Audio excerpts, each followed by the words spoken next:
तो स्टार्ट करते हैं आज का जो टॉपिक है परमाणु संरचना। परमाणु संरचना मतलब एटॉमिक मॉडल।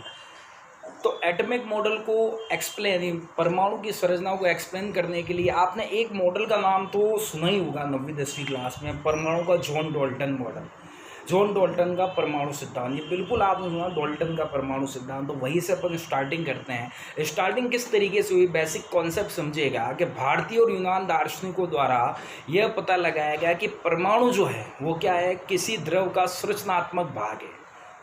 एटम क्या है, किसी द्रव का संरचनात्मक भाग है।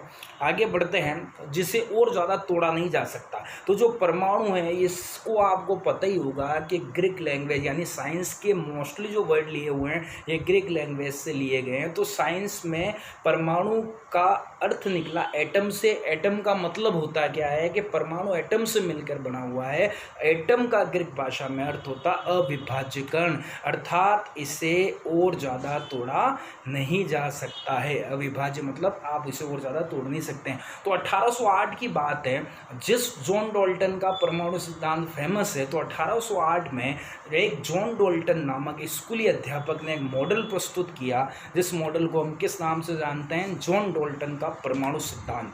परंतु क्या हुआ, जॉन डाल्टन ने तो बता दिया कि परमाणु को और ज़्यादा तोड़ा नहीं जा सकता है, परंतु 19वीं का अंत हुआ और 20वीं शताब्दी जब चालू हुई तो बहुत सारे वैज्ञानिकों ने इस टॉपिक के ऊपर रिसर्च चालू की, इस टॉपिक के ऊपर अवेयर हुए, इसके बारे में जानकारी इकट्ठा करी। तो उन्हें पता लगा और जो परिणाम उन्हें प्राप्त हुए वो जॉन डाल्टन के परमाणु सिद्धांत के जस्ट विपरीत थे। क्या परिणाम थे, तो उन्होंने बोला कि जैसे जॉन डाल्टन बोलते हैं कि परमाणु अविभाज्य से और ज़्यादा तोड़ा नहीं जा सकता है, परंतु इसी परमाणु के अंदर और भी बहुत सारे कण होते हैं जिन्हें हम इलेक्ट्रॉन, प्रोटॉन, न्यूट्रॉन के नाम से जानते हैं। तो इलेक्ट्रॉन, प्रोटॉन, न्यूट्रॉन और भी जो मूलभूत कण हैं, इनकी खोज और इनके बारे में जो जानकारी थी वो सीधी सी बात है कि जॉन डाल्टन को नहीं थी। उन्होंने बोला परमाणु अंतिम है, उसके आगे कुछ भी नहीं, परंतु इसके आगे भी बहुत कुछ था। धीरे धीरे खोज हुई, पहले इलेक्ट्रॉन खोज हुई, प्रोटॉन खोज हुई, न्यूट्रॉन खोज हुई, न्यूट्रिनो की खोज हुई, मैसोन की खोज हुई, पॉजिट्रॉन की खोज हुई।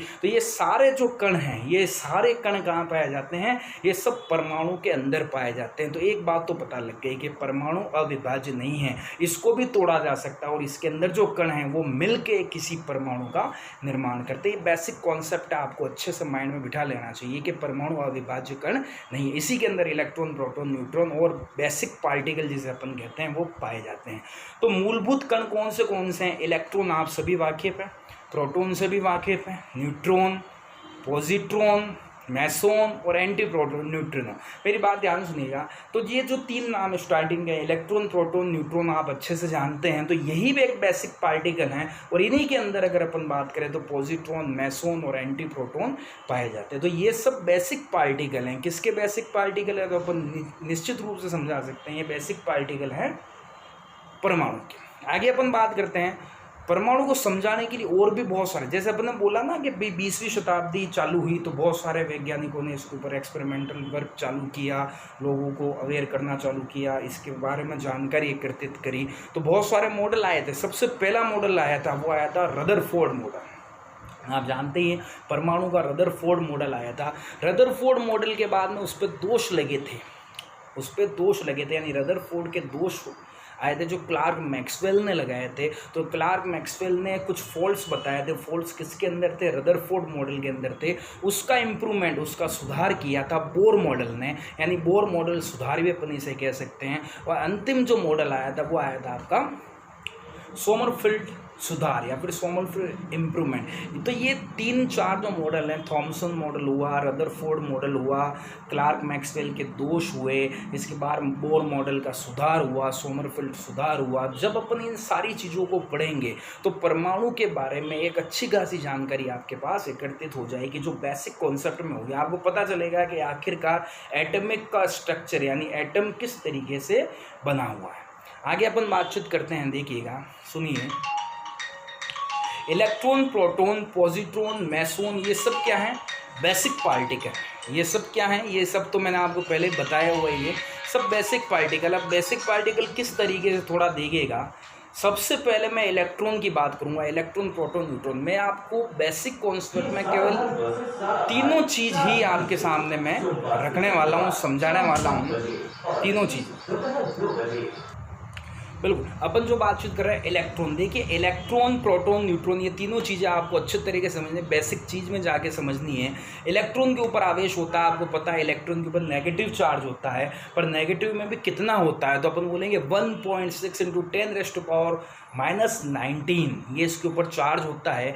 पर चार्ज कौन सा है? नेगेटिव। तो इलेक्ट्रॉन के ऊपर जो चार्ज आएगा वो कौन सा आएगा? नेगेटिव। उसी तरीके से आगे बढ़ते हैं, आपको सबको पता है प्रोटॉन के ऊपर पॉजिटिव चार्ज होता है, पर पॉजिटिव में कितना होता है, तो वो होता है 1.6 × 10⁻⁻19।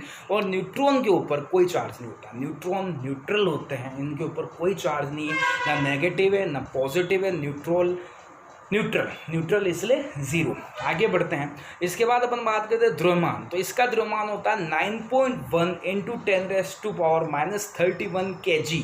ये मास है, ये द्रव्यमान है। किसका द्रव्यमान है? इलेक्ट्रॉन का द्रव्यमान है। इसके बाद बात करते हैं अपन प्रोटॉन का 1.6 × 10⁻27 kg। उसी तरीके से न्यूट्रॉन की अगर अपन बात करें 1.6 × 10⁻27 kg।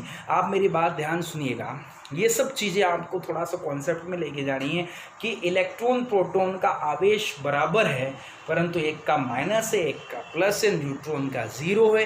द्रव्यमान की अगर अपन बात करें तो इलेक्ट्रॉन का द्रव्यमान अलग है, वो है 9.1 × 10⁻31 kg। उसी तरीके से प्रोटॉन का और न्यूट्रॉन का द्रव्यमान इक्वल है, 1.6 × 10⁻27 kg।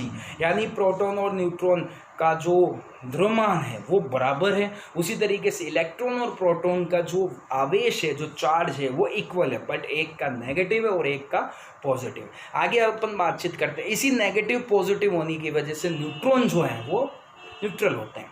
चलिए आगे अपन बातचीत करते हैं, थोड़ा सा और इसे समझने की कोशिश करते हैं। नाम किसने दिया? ये बेसिक क्वेश्चन है जो आपके एग्जामिनर बहुत इजीली आपसे क्वेश्चन पुट आउट कर सकता है, और उम्मीद करता है कि इतना तो कम से कम आपको पता ही होगा। तो जो नाम दिया था आप सभी को, इस नाम, एक तो नाम दिया और एक खोज करता। देखिए ध्यान से समझिएगा, नाम देना जिसने नामकरण किया, खोजकर्ता जिसने उसकी खोज करी, दोनों अलग अलग भी हो सकते हैं। तो इलेक्ट्रॉन की अपन बात करते हैं तो इलेक्ट्रॉन का नाम जो दिया वो स्टेनो ने दिया था। उसी तरीके से प्रोटॉन का नाम रदरफोर्ड ने दिया था। उसी तरीके से न्यूट्रॉन का नाम चैडविक ने दिया था।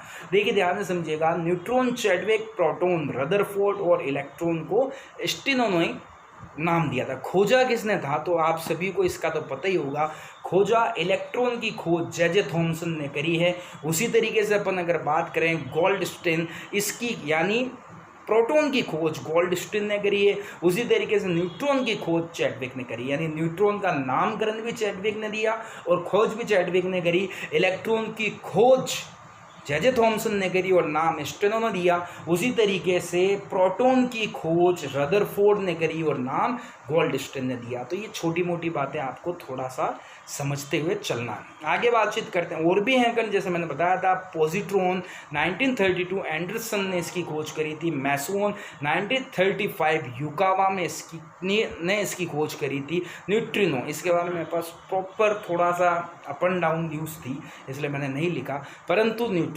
तो ये जो सारे हैं, इसमें सबसे इम्पोर्टेंट मैंने टेबल में अच्छे से दर्शाए हुए हैं आपको, आप उनको याद कीजिएगा, समझिएगा। और एक चीज़ मन में रखिएगा कि ये क्वेश्चन सीधे क्वेश्चन हैं, आपको ना तो अंदर का ज्ञान लेना, ना किसी चीज़ का ज्ञान लेना। बेसिक चीज़ की अगर बात करूं, electron, proton, neutron, neutrino, positron, mason, ये सब मूलभूत कण हैं जो किसके अंदर पाए जाते हैं? ये परमाणु के अंदर पाए जाते हैं। इनका नामकरण किसने किया, इनकी खोज किसने करी, ये छोटी सी बातें आपको आपके माइंड में क्लिक करनी है।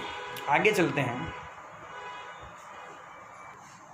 चलिए आगे मैं आपको जो बात समझाने वाला हूँ वो ये है कि देखिए इलेक्ट्रॉन जो होते हैं वो इलेक्ट्रॉन चक्कर लगाते हैं। किसके चक्कर लगाते हैं? चौकीदार की तरह काम करते हैं, वो चक्कर लगाते हैं। किसके चक्कर लगाते हैं? थोड़ा समझिएगा, वो प्रोटॉन के चक्कर लगाते हैं। प्रोटॉन बीच में बैठे रहते हैं, प्रोटॉन के ऊपर पॉजिटिव चार्ज होता है और इलेक्ट्रॉन के ऊपर नेगेटिव चार्ज होने की वजह से इलेक्ट्रॉन नाभिक के चारों ओर, नाभिक में कौन बैठा हुआ है? प्रोटॉन।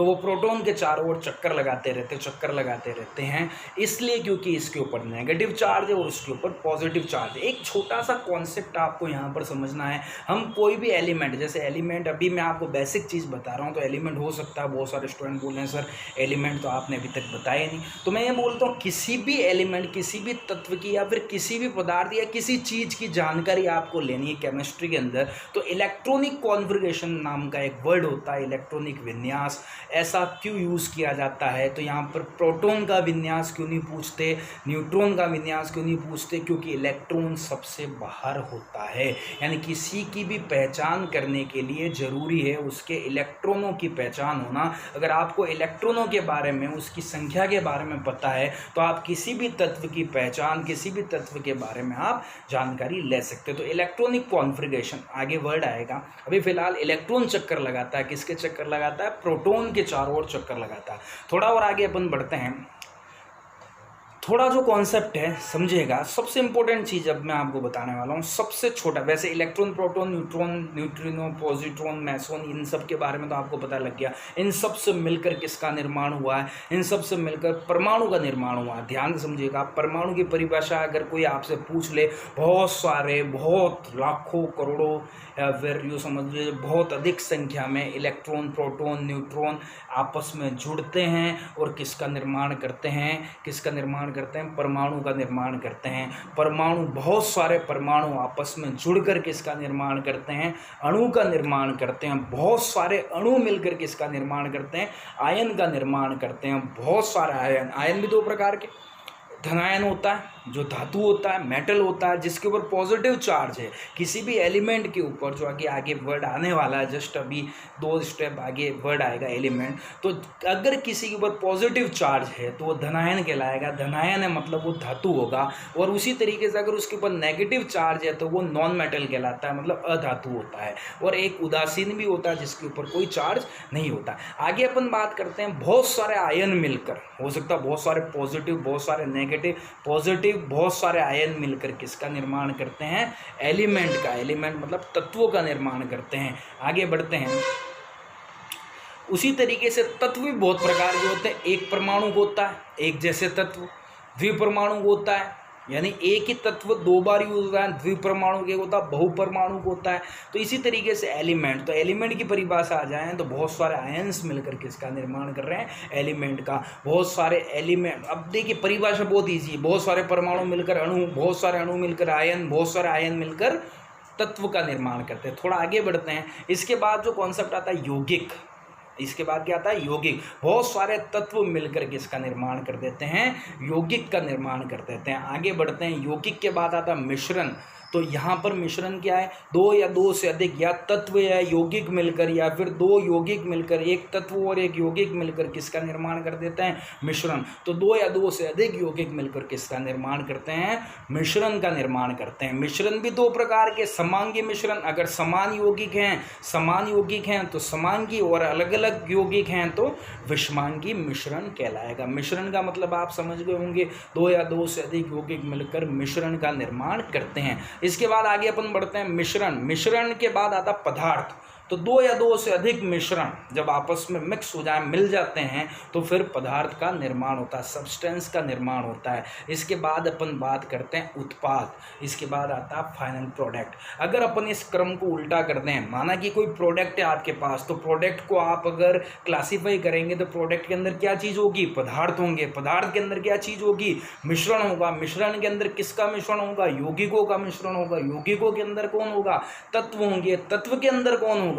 आयंस होंगे। आयंस के अंदर अणु होंगे, और अणु के अंदर परमाणु होंगे, और परमाणु के अंदर electron, proton, neutron, basic particle पाए जाएंगे। तो किसी भी प्रोडक्ट के फॉर्मेशन में यही एक साइकिल है, यही एक क्रम है जो चलता है, जो आपको अच्छे से बेसिक कॉन्सेप्ट में जाके समझना है, और इसको हर एक प्रोडक्ट के ऊपर आप अप्लाई कर सकते हैं। तो जो आप प्रोडक्ट के ऊपर अप्लाई करोगे, सबसे छोटी चीज़ आएगी इलेक्ट्रॉन, प्रोटॉन, न्यूट्रॉन, और जो फाइनल प्रोडक्ट होगा वो अंतरिम रूप से आपको आपके सामने नजर आएगा। चलिए आगे बढ़ते हैं। इसके बाद में कौन सी चीज़ है? परमाणु क्रमांक। देखिए बेसिक कॉन्सेप्ट की बात हो रही है, इलेक्ट्रॉन, प्रोटॉन, न्यूट्रॉन के बारे में मैंने आपको बता दिया है। तो यहाँ पर इलेक्ट्रॉन, प्रोटॉन, न्यूट्रॉन को ही माइंड में रखते हुए मैं आपको एटॉमिक नंबर के बारे में बताऊंगा। परमाणु क्रमांक, देखिए आवर्त सारणी एक होती है पीरियोडिक टेबल में, आगे आपको एक्सप्लेन करूंगा। उस पीरियोडिक टेबल में जितने भी तत्व अभी तक ज्ञात हैं, नॉन एलिमेंट्स जितने भी हैं, उनको क्लासीफाई करके रखा गया है। तो परमाणु क्रमांक एक प्रकार का अटेंडेंस नंबर है। जैसे क्लास में आपका अटेंडेंस नंबर होता है, आप किसी ऑफिस में जाते हैं, वहाँ पर आपको एक क्रम मिलता है, एक आपको नंबर मिलता है जिस नंबर से आपकी आइडेंटिफिकेशन होती है। उसी तरीके से एक आइडेंटिटी कार्ड होता है जैसा, वैसा ही किसी भी एलिमेंट का एटॉमिक नंबर उसका आइडेंटिटी कार्ड है। वो कहाँ पर पाया जाएगा, उस पीरियोडिक टेबल में। इसका पता लगाने के लिए परमाणु क्रमांक का ज्ञात होना जरूरी है। तो परमाणु क्रमांक क्या होता है, तो ध्यान से समझिएगा। परमाणु क्रमांक क्या होता है, परमाणु क्रमांक निर्भर करता है किसके ऊपर, प्रोटॉन की संख्या। परमाणु क्रमांक किसके ऊपर निर्भर करता है, प्रोटॉन की संख्या के ऊपर निर्भर करता है। अच्छे से ध्यान से समझ लीजिएगा। परमाणु क्रमांक is totally dependent number of proton, किसके ऊपर निर्भर करता है, प्रोटॉन। इसका संकेत कैपिटल जेड है। इसकी खोज 1912 से 1913 में हुई थी, उससे पहले खोज नहीं हुई थी। परमाणु क्रमांक किसके ऊपर डिपेंड कर रहा है, तो प्रोटॉन की संख्या के ऊपर निर्भर करता है। आगे बढ़ते हैं। द्रव्यमान संख्या, मतलब किसी भी तत्व होता है उसका द्रव्यमान होता है, उसका एक मास होता है। उस द्रव्यमान संख्या को कैसे निकाला जाता है, तो द्रव्यमान संख्या को निकालने का बहुत इजी तरीका है। प्रोटॉन और न्यूट्रॉन को दोनों को जोड़ दो तो द्रव्यमान संख्या निकल जाएगी, जिसे कैपिटल ए द्वारा डिनोट किया जाता है। ध्यान से समझिएगा, यहाँ इलेक्ट्रॉन का जिक्र नहीं हो रहा क्योंकि इलेक्ट्रॉन बाहर हैं, इलेक्ट्रॉन बाहर हैं। किसी एलिमेंट का जो नाभिक होता है, किसी तत्व का जो नाभिक होता है, न्यूक्लियस होता है, वो सिक्योर है क्योंकि वो अंदर है। उसके चारों ओर चक्र कौन लगा रहा है, इलेक्ट्रॉन लगा रहे। इलेक्ट्रॉन कम ज़्यादा हो सकते हैं, पर प्रोटॉन और न्यूट्रॉन जो हैं वो कभी कम ज़्यादा नहीं होंगे, वो सिक्योर रहेंगे। इसलिए अपन परमाणु क्रमांक में भी किसका जिक्र करते हैं, प्रोटॉन की संख्या, और द्रव्यमान संख्या में भी किसका जिक्र करते हैं, प्रोटॉन की संख्या प्लस न्यूट्रॉन की संख्या है। तो बहुत इजी कॉन्सेप्ट है, ध्यान से समझ लीजिएगा आप। और आगे अपन बातचीत करते हैं इसी के साथ। बेसिक कॉन्सेप्ट ये मैंने एक क्वेश्चन आपसे पूछा है, शायद बहुत सारे स्टूडेंट जो साइंस बैकग्राउंड से बिलोंग करते हैं या फिर जनरल साइंस में इतना तो आपने पढ़ा ही होगा। मैं बोल रहा हूँ n-3 Zn+2 n3-, इसमें कितने इलेक्ट्रॉन व प्रोटॉन हैं। मैं आपको एक छोटा सा बता देता हूँ, बाकी आप कैलकुलेट करके मुझे बताइएगा। पहले मैं बोल रहा हूँ n यानी नाइट्रोजन। नाइट्रोजन का परमाणु क्रमांक कितना होता है, तो मैं आपको बता देता हूँ। इसके ऊपर कोई चार्ज नहीं है, इसका मतलब ये आयोनिक फॉर्म में नहीं है, ये उदासीन फॉर्म में। बोलने वाला पॉजिटिव है ना नेगेटिव, कोई चार्ज ऊपर नहीं। बाकी के तीनों एग्जाम्पल में आपको नेगेटिव पॉजिटिव चार्ज मिल जाएंगे। मतलब ये अभी फिलहाल ना नेगेटिव फॉर्म में ना पॉजिटिव फॉर्म में। या n कहाँ उपस्थित होता है, आपको इसका एटॉमिक नंबर पता है, तो n का एटॉमिक नंबर होता है 7। और मैंने लिखा एटॉमिक नंबर मतलब परमाणु क्रमांक। अगर परमाणु क्रमांक 7 है तो आपको प्रोटॉन की संख्या नजर आ गई। प्रोटॉन की संख्या यानी परमाणु क्रमांक, परमाणु क्रमांक कितना 7 है, तो प्रोटॉन की संख्या भी कितनी होगी, 7 होगी। उसी तरीके से इसके ऊपर कोई चार्ज नहीं है, चार्ज नहीं है तो जितना प्रोटॉन की संख्या है उतनी की उतनी इलेक्ट्रॉन की संख्या इसके ऊपर रहेगी। तो 7 इलेक्ट्रॉन है इसके ऊपर और 7 इसके अंदर प्रोटॉन है। चलिए आगे अपन बात करते हैं n-3। अब ध्यान से समझिएगा, यहाँ पर वापस बात नाइट्रोजन की हो रही। नाइट्रोजन मतलब परमाणु क्रमांक तो 7 है, प्रोटॉन की संख्या अप एंड डाउन नहीं होगी। प्रोटॉन की संख्या कितनी है, 7 है।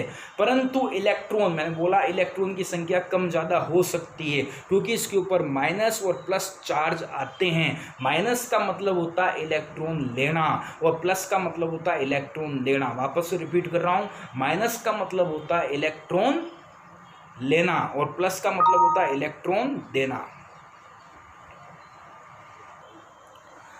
चलिए, तो इसी तरीके से n के ऊपर जो चार्ज है वो -3 का, जैसे मैंने भी आपको बताया, माइनस का मतलब क्या होता है, माइनस का मतलब क्या होता है और प्लस का मतलब क्या। माइनस का मतलब होता है लेना और प्लस का मतलब होता है देना। यानी अगर किसी के ऊपर प्लस चार्ज है तो उसने इलेक्ट्रॉन दिए होंगे, किसी के ऊपर माइनस चार्ज है तो उसने इलेक्ट्रॉन लिए होंगे। मुझे बताओ कितने इलेक्ट्रॉन लिए, तो भाई 7 इलेक्ट्रॉन तो पहले ही थे नाइट्रोजन में। कितने इलेक्ट्रॉन लिए, इसने 3 और इलेक्ट्रॉन ले लिए, तो इलेक्ट्रॉन की संख्या हो गई 10 और प्रोटॉन की संख्या हो गई 7। तो यहीं पर आपको बाकी के 2 आपको अप्लाई करके देखने हैं, आई होप हो जाएंगे। नहीं होते तो वापस मेरे से पूछेगा। आगे बढ़ते हैं, इसके बाद बात करते हैं समस्थानिक। समस्थानिक नाम से पता चल रहा है, सम मतलब समान, स्थानिक मतलब स्थान वाले।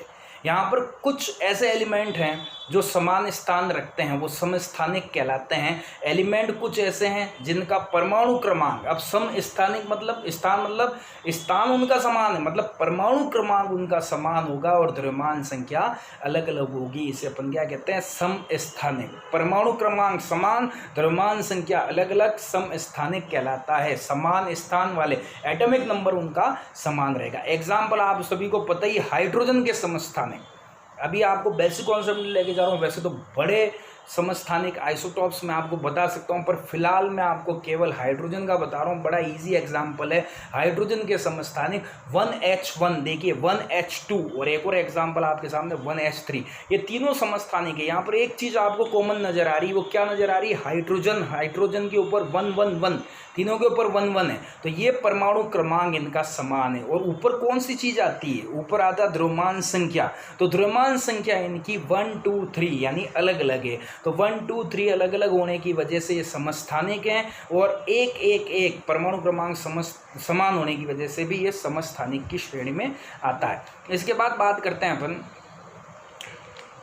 इसका नाम भी आपको मैं बता देता हूँ, प्रोटियम, ड्यूटेरियम और ट्राइटेरियम इनका नाम होता है। ये नाम भी आपको थोड़ा सा याद कर लेना। समभारिक, अब ये जस्ट अपोजिट कर दो, मैं बोल सकता हूँ ये समस्थानिक का उल्टा होता है। जैसे समस्थानिक में क्या था, परमाणु क्रमांक समान थे और द्रव्यमान संख्या अलग अलग थी, यहाँ पर उल्टा कर दो, यहाँ पर परमाणु क्रमांक तो क्या हो जाएंगे, अलग अलग हो जाएंगे, और द्रव्यमान संख्या क्या हो जाएगी, समान हो जाएगी। तो बड़ा इजी एग्जांपल है, जैसे मैंने यहाँ पर एक एग्जांपल आपके सामने लिया, देखिए ध्यान से इन सबको, इनका क्या परमाणु क्रमांक अलग अलग है, पर ऊपर आप देखेंगे द्रव्यमान संख्या क्या है, इनकी समान है। तो ये किस श्रेणी में आएंगे, ये समभारिक की श्रेणी में आएंगे। समभार, भार मतलब द्रव्यमान, तो इनका द्रव्यमान तो क्या होता है, समान, और परमाणु क्रमांक क्या होता है, अलग अलग।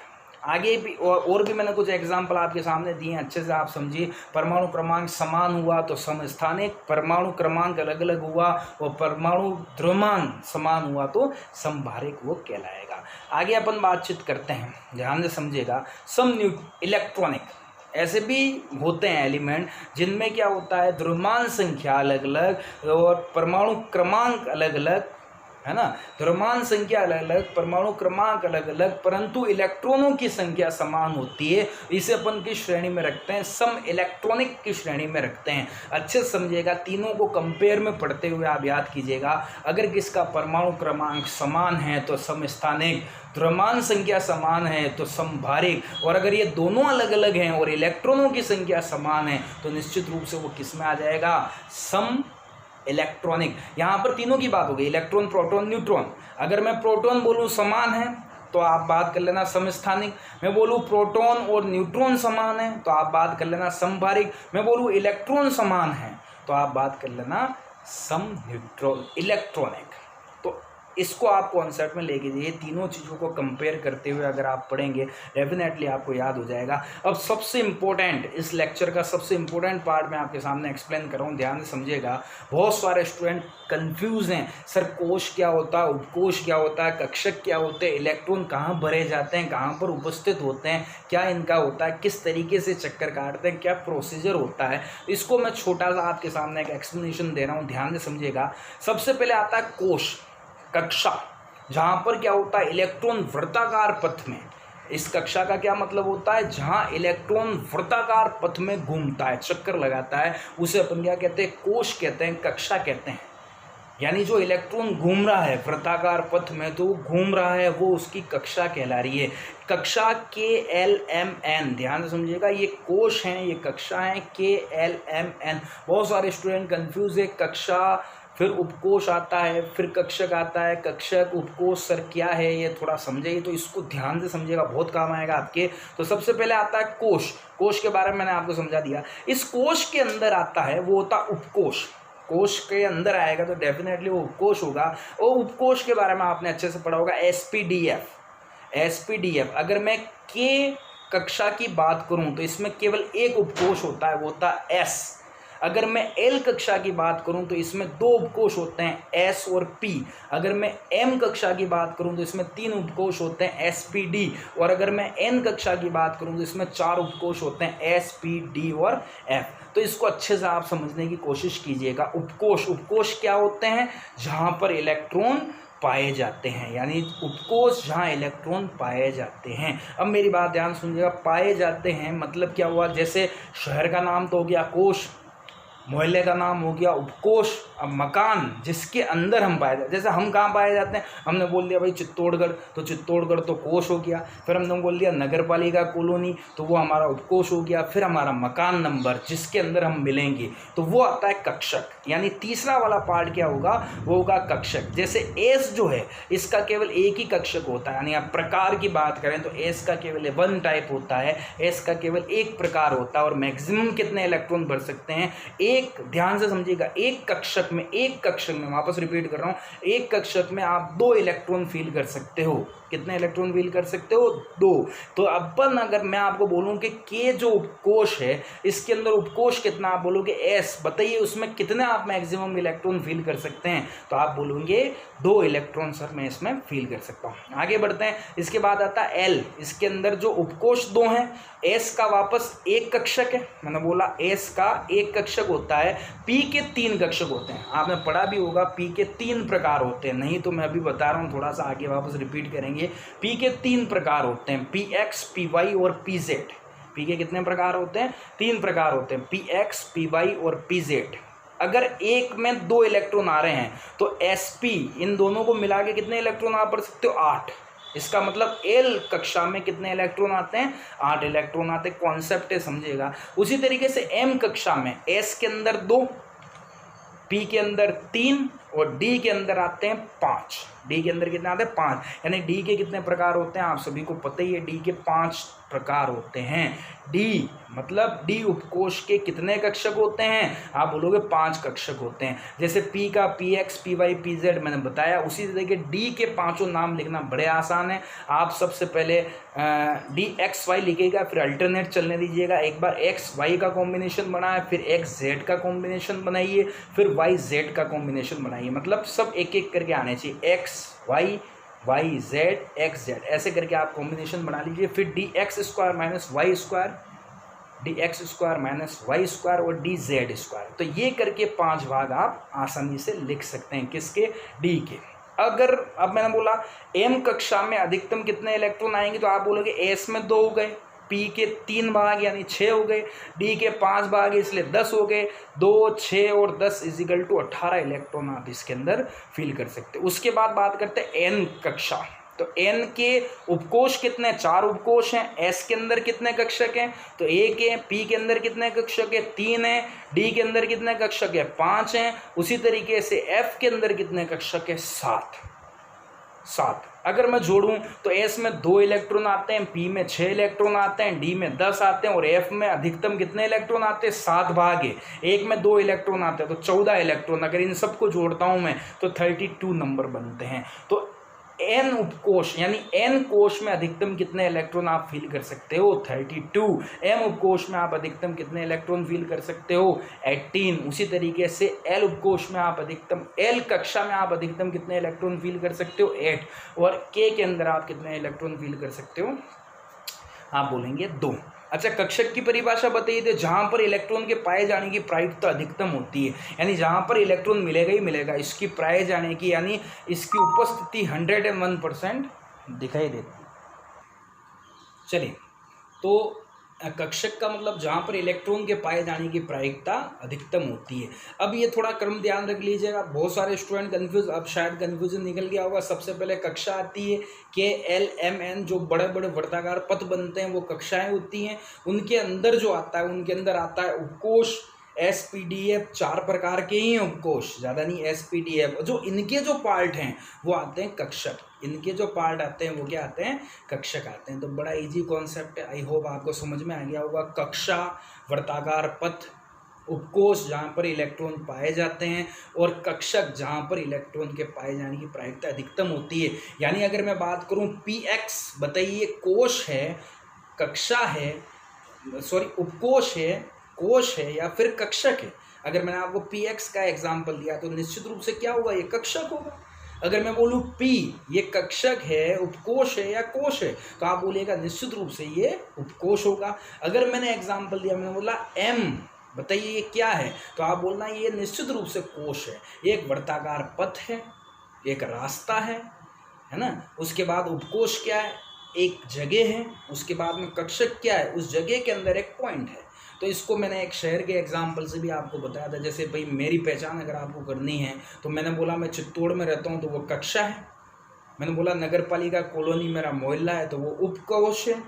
उसके बाद में मैंने मकान नंबर बताया तो मेरे पाए जाने की प्रायिकता अधिकतम कहाँ पर है, क्या चित्तौड़गढ़ में कहीं पर भी नहीं, मेरे मकान के अंदर। तो कक्षक में इलेक्ट्रॉन के पाए जाने की प्रायिकता अधिकतम कहाँ पर है, वो है कक्षक में। तो ये छोटे मोटे कॉन्सेप्ट है जो आपको अच्छे से समझने। अब जो मैं आपको टॉपिक बताऊंगा वो होगा मॉडल्स के ऊपर, जो मैंने स्टार्टिंग में आपको एक्सप्लेन किया था। इस जो लेक्चर में अपन ने पढ़ा है, अपन ने सबसे पहले इलेक्ट्रॉन के आवेश के बारे में, द्रव्यमान के बारे में, परमाणु संरचना, परमाणु मॉडल, जॉन डाल्टन का परमाणु मॉडल कैसे बना, अविभाज्य कण नहीं है परमाणु, उसके बारे में पढ़ा। इलेक्ट्रॉन के आवेश के बारे में, द्रव्यमान के बारे में सब कुछ अपन ने पढ़ा। इसके बाद में अपन ने बेसिक कॉन्सेप्ट पढ़ा, कौन किससे मिलके बना होता है, परमाणु क्रमांक क्या होता है, परमाणु भार क्या होता है, द्रव्यमान संख्या क्या होती है, समस्थानिक क्या होते हैं, सम इलेक्ट्रॉनिक क्या होते हैं। इसके बाद में कोश क्या होता है, उपकोश क्या होता है, कक्षक क्या होते हैं। जितनी भी चीज़ें मैंने अभी आपको बताई हैं, अब आपका टारगेट ये है कि इससे संबंधित क्वेश्चन, रिलेटेड क्वेश्चन आप अपने अभी तक के एग्ज़ाम जो भी आपने दिए हैं या फिर देने वाले हैं तो डेस्क वर्क आपके पास होगी, नहीं तो आप उसके पेपर इंटरनेट पे अवेलेबल होके डाउनलोड कीजिए और इससे रिलेटेड क्वेश्चन को छाटिए। अगर क्वेश्चन का आंसर नहीं निकलता है तो मेरे से बराबर पूछिएगा, और अगर निकल जाता है तो डेफिनेटली वो आपके कॉन्फिडेंस को इंक्रीज करेगा। मिलते हैं कल के वीडियो में, आज तक के लिए धन्यवाद।